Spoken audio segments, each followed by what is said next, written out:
think that technology actually has an enormous role to play in the promotion of human rights.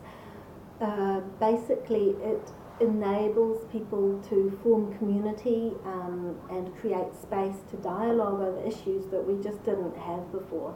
And I think that's a really important thing, because the more you can actually dialogue with another person and get to hear about the world from their perspective, you can actually empathise, have compassion, have understanding, and actually value that person.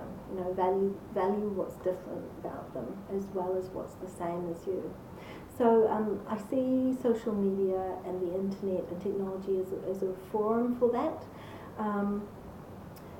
Recently, we've actually just started the disability rights page on Facebook as part of my role, and that's really exciting. And we only just launched it last week, and we've already had 392 likes, and that's wonderful, because it's just people being able to say, "Hey, yeah, people with disabilities have rights," and it's getting people to actually think about that. And one thing I like to say is that discriminating against people with disabilities is the same as discriminating against someone on the basis of race. And people generally can realise that racism isn't okay, but think that it's okay to discriminate around disability. And so actually getting the kind of social message out there and getting young people excited about that, about being human rights defenders, is really cool. It's great to use Facebook. I think any kind of technology like that is really important. The other thing about technology is that it enables us to do things that we haven't been able to previously, and especially within the disability community.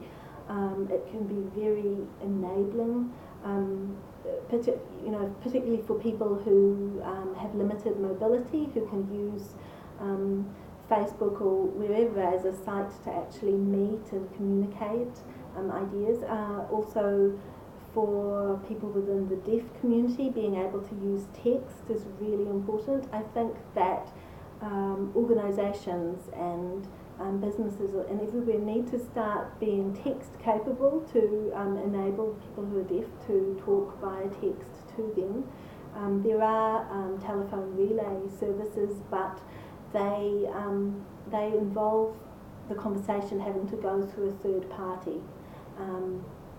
So they don't give the same one-to-one and independence to the person who's deaf, who's using a mobile phone. So having a mobile phone is really liberating, because it's the only way that they can communicate by phone. They don't bother to have a landline, and in fact maintaining a landline is unnecessarily expensive. So for the Māori deaf people that I work with, they just have a text number, and that's how they communicate. And so, it's really important for me, especially in my role at the Commission, for me when I'm talking to people, to be able to text.